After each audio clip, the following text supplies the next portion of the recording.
this is the one of the first virtual meetups we're doing, and yeah, we're gonna try it out, see if it works. Um, what I want to say is that every week we now have a virtual meetup coming up, at least for the next couple of months, until all the Corona stuff is gone and we can finally meet in person again. Until then, I love seeing you guys online, which is great. These are the three upcoming events after this one.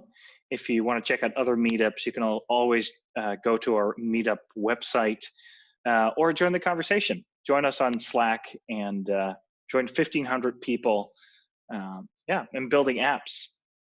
And so with that, I'd like to give the floor to Maarten. Yes, thank you, Jan. And I will share my screen. Hey, when we talked this afternoon, you had a nice beach in the background. What happened? Yeah, I moved to my home situation. Okay, so hi everyone. Welcome to this online meetup. Together with my colleague Timon Kupers and our CTO from Time Series, Jeto Bosje, we're gonna try to entertain you this upcoming hour and a half. So now we'll go over to our next presenter, Timon. He's gonna tell us something about keeping a healthy mindset. Hi there. Does the microphone work? Yeah, yep, it does. Sounds good. Perfect. Perfect. And so we do realize that there are more questions, and we won't be able to cover all of them in this session right now. It would probably take an extra hour a session to cover that. But let's take that offline afterwards, and we can contact you, and maybe we can even have a chat on Slack or another call about this. So don't think you're being ignored, but we're just looking at time. So keep asking your questions. Okay, so let's do something a little bit different. So I'm Timon, as mentioned before. I'm a professional athlete as well, besides a Mendix consultant. But I want to talk to you about achieving goals and how I did, what my experience is as an athlete doing this. But first, let's dive into it, and I want you all to close your eyes and imagine yourself inside a call room, which is the place where you go about 30 minutes before the biggest race of your career. It's a quite noisy place. Everybody walks in and out. There are people talking in a different language that you don't understand. And it smells a little bit like sweat because you're there with all the other athletes. There are usually about 7 guys sitting close to you because that's the guys that you're competing against. And they're looking confident. They're looking like they know what they're doing. They're changing their bibs. They're tying up their shoelaces. And you're there feeling nervous, really nervous, because you're about to run the biggest race of your life. And if you do badly, you're just going to be forgotten. But if you succeed, then you're going to have the gold medal. So as you're sitting there feeling nervous, you just try to act like the same as the other guys. You put on your bib, you tie your shoelaces, try to act confident.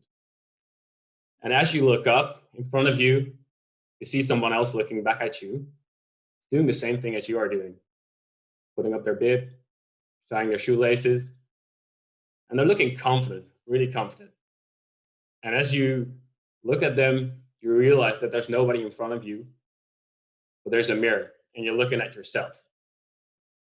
Okay, you can open your eyes now.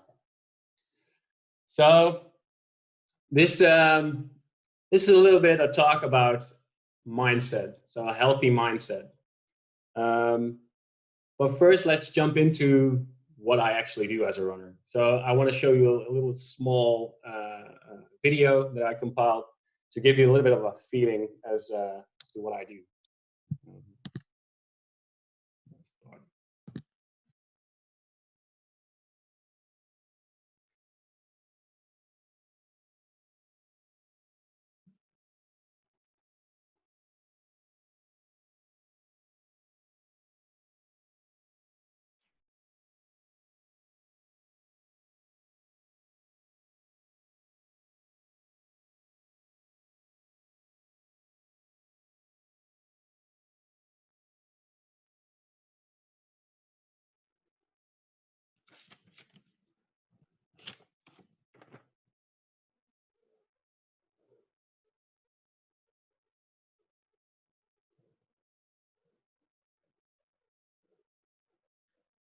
So it could very well be that we have seen you on TV.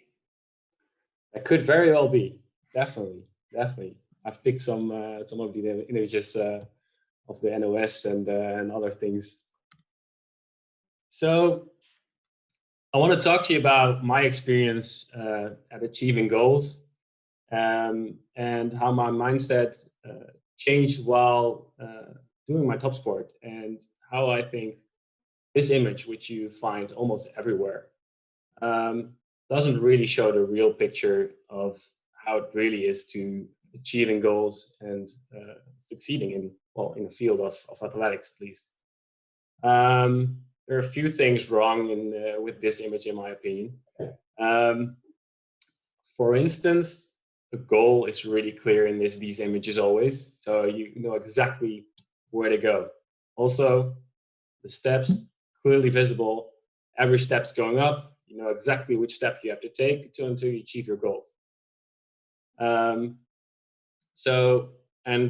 also every step's going up, which isn't really how the natural world works. And I really love a little bit of realism. But this is the way that almost every image of this is. So this is just a few Google search of achieving goals. And I thought it was funny to show you the middle picture here, which is even a template of it to capture the audience. So hopefully I've captured you now. But there's one thing that actually is, I think, really good after, actually experiencing a little bit of this. And the thing is that every person here is looking upwards. So as I'm talking soon about my experiences, a few races that I've done and how I felt that during that, I think this is important to keep in mind, that the looking up, that you're always looking up at the goal, never looking down. So let's start at the beginning. Let's start with a beautiful picture of me being very young on the athletics track. So I want to talk to you about my first 800-meter race ever, which was for a senior competition, which is every event in athletics is done in the senior competition, which is not senior, is not like 65 plus, but it is the men's or the adult competition.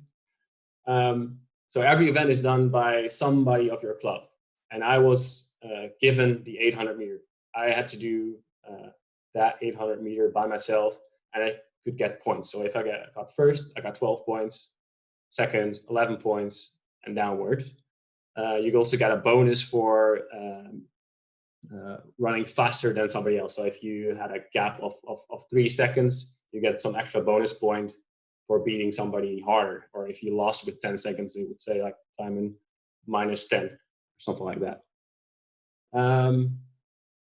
And this was, I was so nervous for my first race. So I remember it very well. It was on a Saturday evening.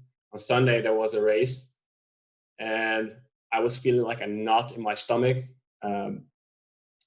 You know, that like the moment when you realize you left the stove on, I had that like every 2 minutes.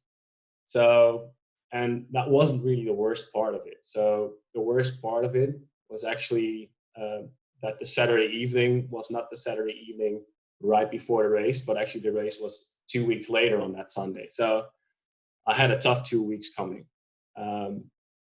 But hey, the Sunday came, I was there, and I saw everybody, and everybody was looking way more prepared than I was. I just trained for a few months, and the nerves kicked in. So as I walked up to the start line at the start of the race, I have to put my one foot in front and to get into the starting position. And as I walked up towards the line, I forgot which foot I usually put in front. So I just okay, I'm just going to put my right foot in front. And as I put my foot down, I realized that that wasn't the right foot. So I quickly switched around, but I didn't change my arms around. So I was still having the wrong arm in front. So I quickly changed that around. And then I hear a whistle. So the referee called out, "Will the boy in lane 5 please stand still before the start?" Yeah, that was me. So at my first 800-meter race, I actually did a false start, but luckily back then you could make one false start and restart. So the second time I hear the gun and we went off, and all those nerves I've built up, they just went away. And I think that is the moment I fell in love with the 800 meter. I've never felt really like that before, because I used to play soccer or football or however, I don't know which country everybody's from. But that's a team sport, and it's not really clear what your proportion is of the success that's created. If there's a goal, you don't know if that pass you made before is the crucial pass. But with athletics, it's super clear. As you finish the line, you know if you're second, third, fourth, fifth, whatever. If you finish last, you know by how much. If you finish first, you know by how much. So that high level of nerves you get from that, and then just to suddenly drop it is just the greatest feeling ever. Well, anyway, let's continue with the race. So as we were running, after 500 meters, I was still in touch with the other guys, which was a little bit surprising to me because, well, I thought they were way better than I was, and they looked way stronger than I did. And at 500 meters, I heard my coach shout, "Now you have to sprint." And for those who can do a little bit of calculations, 800 meters minus 500 is 300 meters to go, which is about half of the race, to be quite frankly. So starting to sprint there is quite early. But me, I didn't know anything, so I just started sprinting. And I actually came quite far. With 50 meters to go, I just dropped dead almost. I got overtaken by one guy, and I finished in a time of sub 2 minutes, so 1:59.95, which I didn't knew at the time, but right after my coach came to me, that's a really good time. That's a really good time. That's something. That's a goal that some other people never achieve. So to look back at the stairs model with a start and a goal, I actually achieved a goal of some sort, but I didn't really know that I'd already taken the steps. I didn't feel immediately that I was the one that was going to be that good. I didn't know that the few months that leaded up to that race were actually already the steps big enough to make me a sub 2 800-meter runner. So that was the first experience for me to know that actually something was wrong with that model. But let's continue with the second story, because that's the year. This is a picture of me winning my first national championship. So I obviously continued because I was hooked on the 800 meters and the feeling of running that race. So that year I changed coaches, and I've set some pretty big goals. So I was more serious about the model. I had 3 long-term goals. So the first one was actually becoming national champions. Well, this is the spoiler. I got that one. The second one was running a sub 1:47 800 meter, as you previously heard. A sub 2 minutes 800 meters, pretty big deal. Well, I was aiming for a lot bigger. And the third thing is I wanted to run for the national team once. So this year, I hadn't had a goal of achieving gold. Well, it was a long-term goal, but I thought I still had to take some steps. As I was going into the national championship, you first have to run the heats. So that went pretty okay. Actually, I was third on the national ranking that year. So I knew I was in contention. So when qualifying for the finals, we belonged to the top 8 of the Netherlands. That was the first time I actually made a national final. So the next day, the final was there, and I was still not really taking myself seriously as a contender for the national title, even though looking back at it, I should have. But as you're in the moment, you're still taking it step by step, and I still thought, okay, this is where I need to go, but I have a long way to go. But about an hour before the race, I noticed that my assumptions there were wrong. I should go for the national title because one of the main contenders, actually the favorite of the national title, Niels Pennekamp, came up to me, and he put his arm on my shoulder. He said, "Yeah, this is your first national title, isn't it? Or your first national championship. You must be really nervous. The first final. I remember my first final. I was so nervous. I really screwed it up. I think I came last that one." So the thing is, with psychological warfare, it only works if the other guy doesn't know you're doing it. And at the moment he was saying that, I knew he was trying that. So I knew he was taking me seriously. So I knew his weakness. He was afraid of me. So that's when I really dig deep to work out my plan. So the plan was follow 600 for 600 meters, follow Niels Pennekamp, because he was going to go fast. That was always what he was going to do in other races. So we expected him to do that. Follow him from the second place, and after 600 meters, just sprint for your life and just see what happens. So that's exactly what I did. And with about 150 meters to go, I passed him. And at the finish line, the time difference actually between me and him becoming second was about 1.5 seconds. So in meters, that's about 10 meters difference between him and me at the finish line, which is totally not a close finish. So all of a sudden, I achieved one of my long-term goals, which was really weird. So I also think I have to make a confession to you, because I do think I suffer a little bit from imposter syndrome. This is a little bit what it looks like. So on the left, you got how I usually think about what I can do and what other people can do. And probably it's usually more on the other side. So maybe not in the case of Menus, because I have some tremendous colleagues, but within running, this isn't probably true. But the thing is, I had already changed my mindset every time I achieved a goal, but I just didn't know it yet.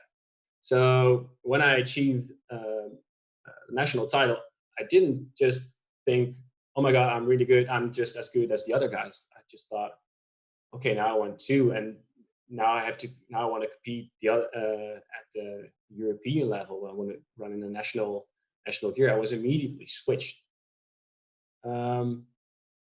So I was always looking upwards, but I was looking upwards, and that therefore my view of the world was more on the left than it was on the right.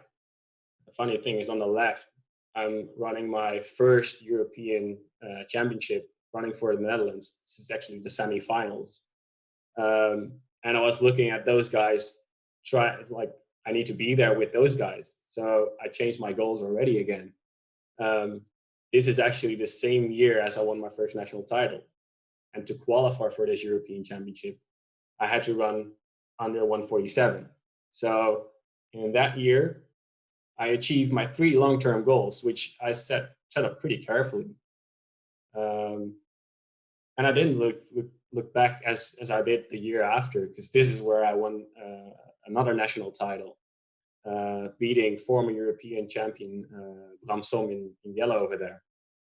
So that is a bit of the second wake-up call that this model doesn't really work for me. But the real wake-up point is actually during the World Championship in Sopot in 2014. So a little bit of backstory to get there. You had to qualify, and you actually have to run a time of 1:46 to qualify indoors, which is harder than outdoors. So I went to a race in Dublin, and I wasn't really thinking I could do it, because I need to run a big PB back then, and I was just going to follow the pacers, just going to actually run a similar race to what I did to my first national titles a few years before that. And at 150 to go, I started sprinting, and at the finish line, I overtook the national record of Ireland, which is called Mark English, which I think is pretty funny. But I qualified. I felt a little bit like accident, because I wasn't planning on it.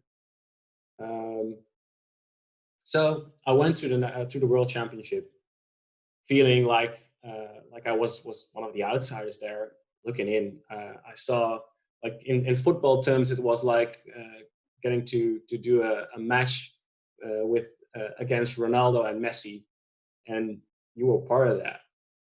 And this is a picture of me getting third in the heats. Surprisingly, I qualified for the finals, because our heat was so fast that the first three qualified. In other heats, there was only one qualifier. And in this heat, I'm beating, as you see in the background, USA Nick Symmonds, which was actually the number 2 in Moscow the year before that on the World Championship. And just in front of me is Marcin Lewandowski, that was 4th on that same World Championship. So after this race, I was just ecstatic, and I went to my coach. I was like, "Yeah, so I'm gonna go to the World Championship finals, and I'm able to run against those big guys, the best of the world. They're up there. They were like way ahead of me." That's how I felt about it. I felt a little bit like a tourist. And the only thing my coach just said after I said, "I'm able to run with the big guys now," he just said, "You're one of them."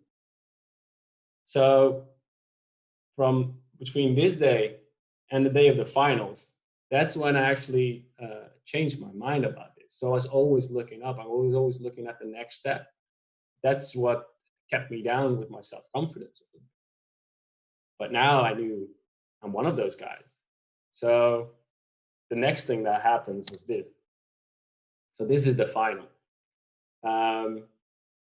And I'm running in front of everybody at a world championship. And the way this happened is, when you start a race, you have a sort of lottery, and you get a lane. So with the 800 meters, you run 100 meters in lane, and then you get together. So I was drawn lane 1, so it's the inside lane. So everybody that is on a more outside lane, as we are gonna join together, they can just all overtake me and lock me in, or just get on the side. So the only thing you can do as being in lane 1 is just to sprint the first 100 meters as fast as you can, to just be in front. Everybody can't even get in front of you. So that's what I did. So I ran the first 100 meters in about 11 seconds for an 800 meter, which is a bit too fast. I let myself carry away a little bit, but I was in front, and I was so until 500 meters, and that's when I got a little bit overtaken. And eventually I finished 5th in the world. So to get back to the first model and to the stairs, so I think it's more like the Escher stairs. You don't really know the goals you're gonna take. You're gonna get. You don't really know if you're going the right way, which steps you really take. And the only thing that you have to keep in mind is that success is not enough. Achieving goals is not the same as being happy with what you did, looking back and knowing how good you actually are. So I want you all, I hope when you are achieving goals in your own fields, keeping that in mind, that you might have already take some steps to be really awesome at something. And in order to make you really feel what I do, I now want to do an 800-meter workout. And for that, you just need a little bit of room. So I want you all, it's too bad I can't see anybody. Maybe we should have Jan, Martin, and Jetro join in as well. So I'm quickly gonna change to this. So what we're gonna do is we're gonna do an 800-meter workout, which is a workout that takes less than 2 minutes. And we're gonna simulate the 800 meters. So every exercise, which are 8 exercises, simulates one of the 100 meters that you're doing. So I want you all to get a little bit get up, and I'm just gonna find the interval timer, because every interval is gonna be 15 seconds with 10-second break. I'm gonna show you around. So let's take this out. Can you still hear me? Yep. Great. So I'm just gonna quickly show you how it's done. The first thing we're gonna do is skippings, which is up your high knees. The second exercise we're gonna do is side steps. So you have to be able to swing around a little bit side by side. The third exercise is squats, so you bend your knees. The fourth exercise is another skipping, but we start off slow and we go up quicker. The next one, hakwiel, I didn't really know how that was in English, but it's the same. You just get your heels to your ass. The next one is some skips small, and when I say jump, you jump up. The next one is a burpee, which is hard to see, but you sort of go into the push-up position and then you jump up. So it looks like this.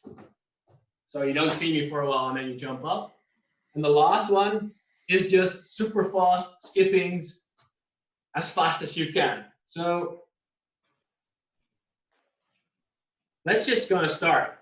So we're gonna start in 3, 2, 1, which is skipping fast, the first 100 meters of the 800 meters, which is sort of a sprint.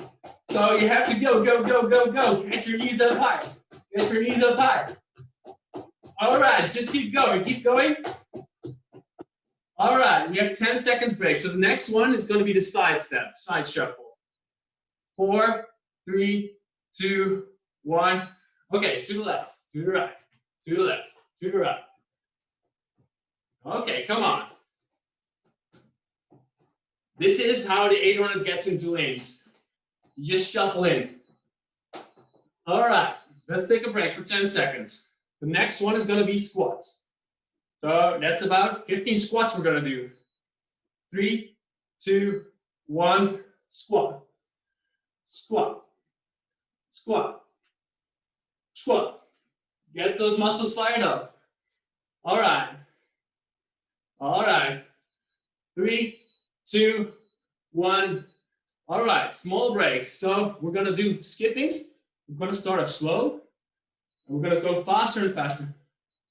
So let's go. All right, we have done 5 seconds. So move it up a little bit. Then a little bit quicker. And quicker. And quicker, quicker, quicker, quicker, quicker, quicker, quicker. All right, and stop. So the next thing is a little bit easy, hakwiel. So we're just gonna do a little bit easy. Let's go. Easy, easy. So this is the middle part of the 800 meters. You still need to try cruising. You're a little bit tired, but you still have to go on. All right, 4, 3, 2, 1. All right, take 10-second rest. So we're gonna do small skippings. When I say jump, you jump. All right, let's go. And jump.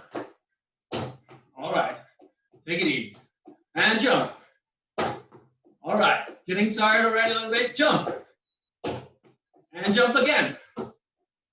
All right, take a little rest. So Now it's gonna be really hard. We're gonna do a burpee. 3, 2, 1, let's go. Get down. Jump up. Get down. Jump up. All right, get down. Jump up. Get down. Jump up. Get down. The last one. Jump up. All right. This is the final home straight. Now you have to give it your all. So we're just going to go as fast as we can. In 3, 2, 1. Let's go. As fast as you can. Let's go. I'm getting tired as well. I hope you guys as well too. I'm not working out alone, right? Let's go. 3, 2, 1.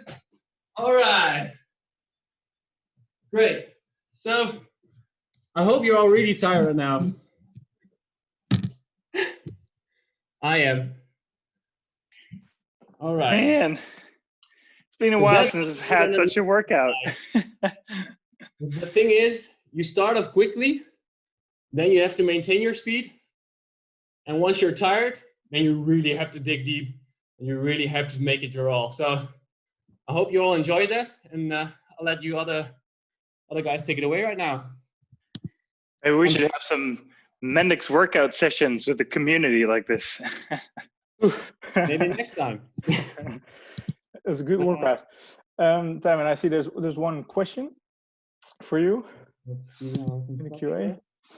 It says being a Mendix developer requires a pretty high level of commitment, and being a top athlete also does. How do you manage your time to be on top of your game in both aspects? That is a little bit hard, maybe, but yeah, you just need to work around it, I guess. There is actually a lot of wiggle room in normal working days. I don't work fully 40 hours, so I have to make that side note, obviously. But the thing is, working on Mendix actually is more of cognitive, and running is, although you have to keep your mind fully focused while doing the running, it clears your mind a little bit. So I think the combination actually works pretty well for me to be able to clear my mind with the running, or and sometimes even come up with new solutions that I previously didn't think about. But yeah, it is a tough, sometimes tough, but it is easier when you do something that you really enjoy. And I think doing Mendix and being a professional athlete, that's two things I really enjoy. So that makes it easier. Okay, thanks. Sure. Thanks, Simon. And I think that concludes the Mendix meetup for tonight. I thank you all for your attention. I thank Jan for co-hosting with me tonight. And I think see you at the next meetup, right? Yeah, absolutely. Thank you all for joining. Yeah, every week now we'll have virtual meetups. So check it out. You can always find them on Slack or in the meetup group. Yeah, thanks guys, and see you next week. And let me know if you want to start a Mendix workout session thing. Very I'll good. let you know. Very good. Great. All right. See you, everyone. Thank you for joining. Bye. Thanks, everyone. Bye. Bye.